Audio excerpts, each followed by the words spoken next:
All right, guys. Injuries from the game. Aaron Banks will be in the concussion protocol. Jordan Elliott also in the concussion protocol. Renardo Green hurt his neck. He's going to be day to day. Flanagan and Fowles knee. He'll also be day to day. And then Purdy had a shoulder.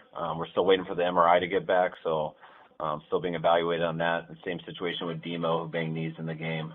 We're still waiting on his MRI to get back too. That's it from guys from the game. Go ahead. What about Brock Purdy? Did he do any throwing today, or will he do any? And what's the plan for him early this week? Yeah, he did some light throwing today, and it went all good. He had, we didn't push it that hard, but did some light throwing, which was a good sign that the pain hadn't come back, and we'll rest it tomorrow and see how he feels as the week goes.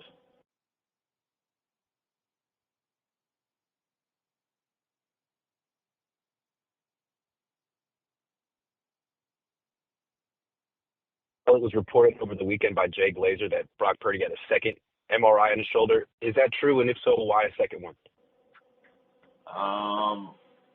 Because yes, it's true. I mean, most guys we always get more than one. When you get one and it seems all right, then you have some pain later in the week, so you get another one to make sure you didn't miss anything.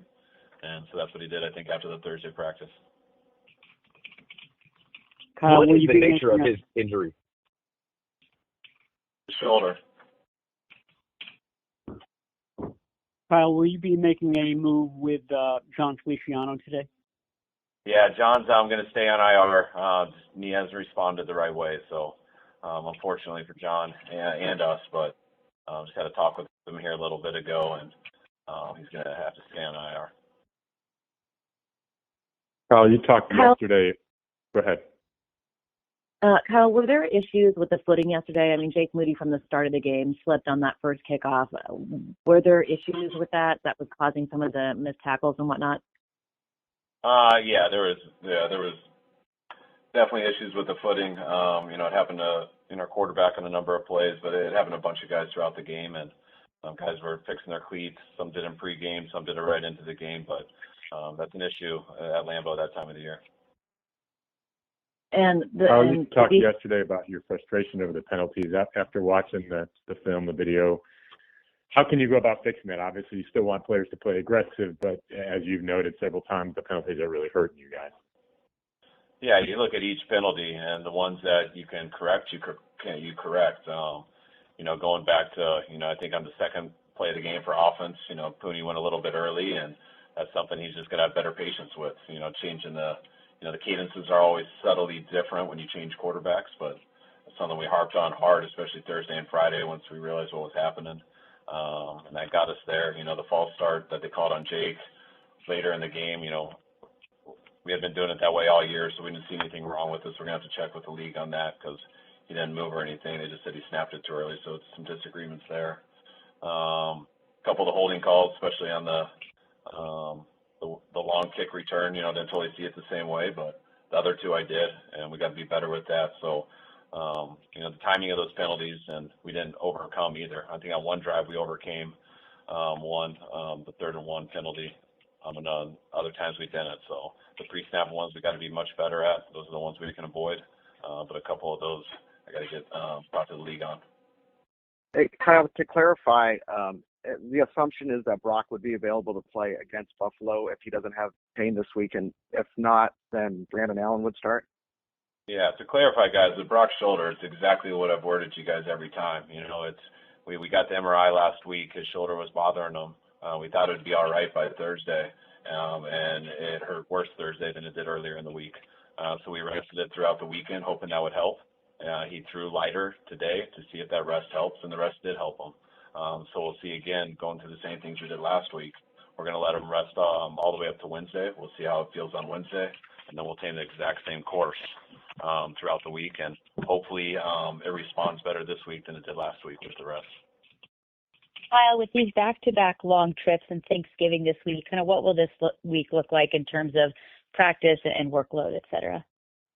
Not much different. I mean, I start a little bit earlier on Thanksgiving, we start earlier so I can get the guys, so the guys guys' families don't have to wait as long for them to get home.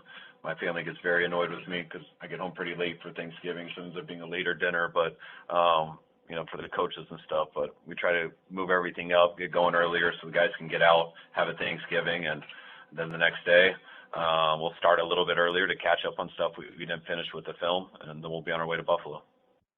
With the long flights, is there anything you have to do differently in terms of treatment just in having the two back-to-back?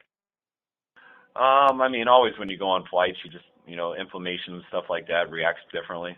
So those are things we put in a ton of account into. But as far as us just changing things up, we're not going to do that because of the long flights. We got some injuries and stuff we got to deal with this week, so we'll see how our team is on Wednesday and everything as far as reps and stuff.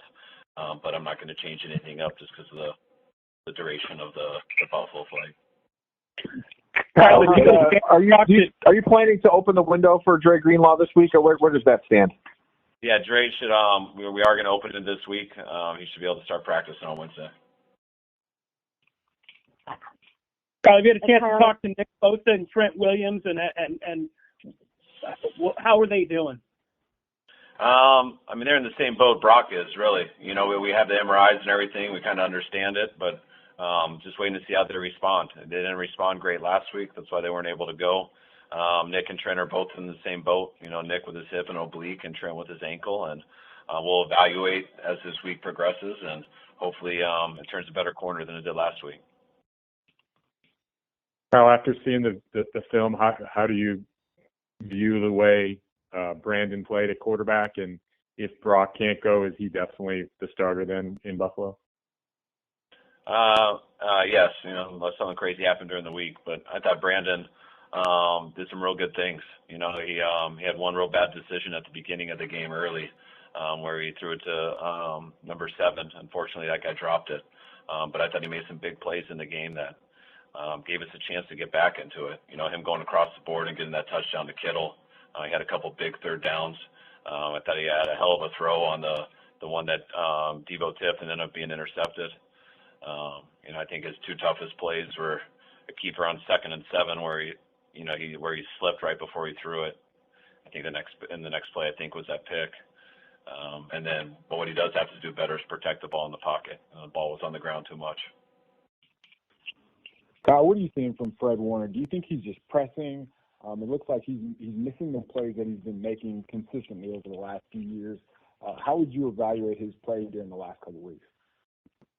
I still think Fred's the man. I think Fred's playing at a high level. I know he has more missed tackles than he's had. I think he had, 4, which is too much for anyone and way too much for him.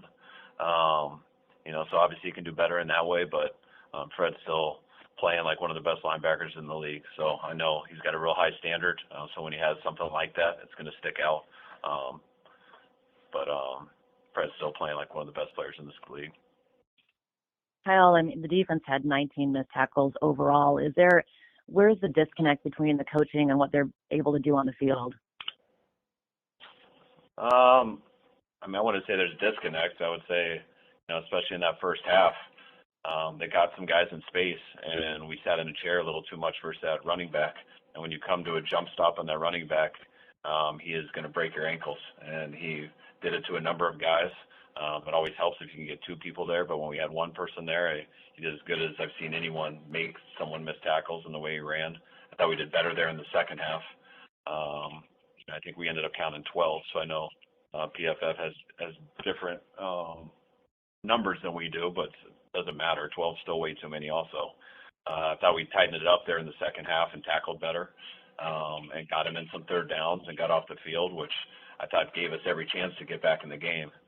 And then that was really tough to do when we led 3 drives in a row with 3 turnovers in a row. So I thought that's really what killed us. Kyle, what's it going to take to get Debo going? It's been a few weeks now, and he is struggling from scrimmage, struggling in the receiving. Does he have the burst that he needs? I think he has the burst that he needs. He didn't get a lot of opportunities last night. He had a pretty good kick return that I thought would have changed the huge momentum of the game. Unfortunately, I got called back with that holding call. I thought he had a good screen.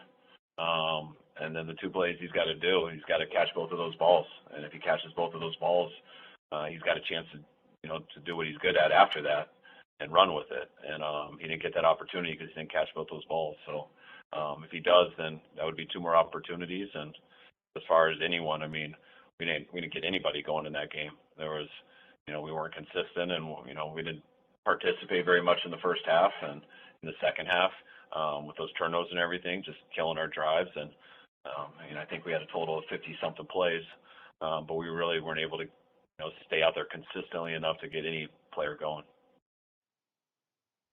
Take a couple more. Kyle, Fred after the game said that there were run looks that they weren't prepared for. Is it more Josh Jacobs and his ability, or is it just purely not being ready for what they were dishing out? No, I mean, you're going to see different formations and different run looks every game. When you do see that, you can't get out of your gaps. And there's a couple times that we had guys get out of the gaps. I'd say on the second play of the game, they got a long one. They caught us just in a blitz. We were doing a blitz, and when you blitz and they run the ball and you can get someone out of a gap, you're going to get 15 yards like that right up to the deep safety. After that, a couple looks that they had, we had guys overrun it. They cut out our DN, and there's not a guy in the gap, which leads to an explosive. And we had too many of those in the first half without a doubt. And when you give a back like that kind of space and they're getting 10 yards before contact, he's usually going to make that one guy left look pretty bad, and that's what we had way too many of. Kyle, apologies if you mentioned him. Is Jacob Cowling still in the concussion protocol? Yeah, to hit you guys up with all guys, not from the game. Yeah, Jacob's still in the protocol. Kevin Givens, with his groin, he's got a possible chance to get back into practice this week. Hopefully he can get back Wednesday and see how he reacts. And then I think I mentioned everyone else. That's about it, though. How do you? Can I ask one more? Charvarius. Sorry, Charvarius. Is he going to practice in full this week? Yes. That's the plan. He got a lot of work in last week. He just did most of it with the scout team and stuff, and seems in good spirits. And hopefully he'll come out there Wednesday, and we'll see how it goes. It's not something I'm pushing him on hard and trying to go at his speed. And but I know how he talked last week and everything, and hopefully he'll be able to take another step forward with that this week. Is there another one? How do you feel about sort of the big picture playoff race, and to be at 5-6 at this point? How sort of urgent, desperate?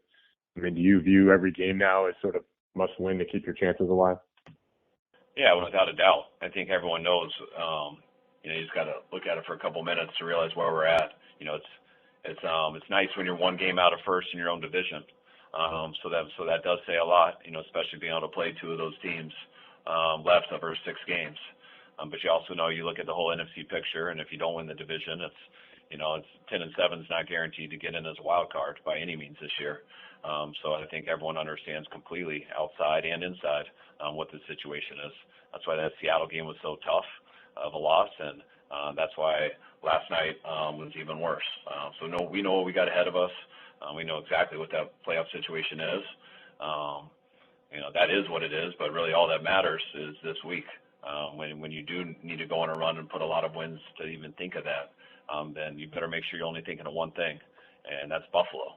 And so we've got to take care of a lot of stuff today, hoping that guys will take care of their body stuff here over the day and a half they're away from us, and we'll come back Wednesday fully understanding the situation we're in and coming back ready to fight, because that's all we can do right now is just fight our asses off. And I'll be very surprised that not every guy in this building, when I see them Wednesday, isn't ready for that exact mindset that we're going to need to pull off what we feel we can.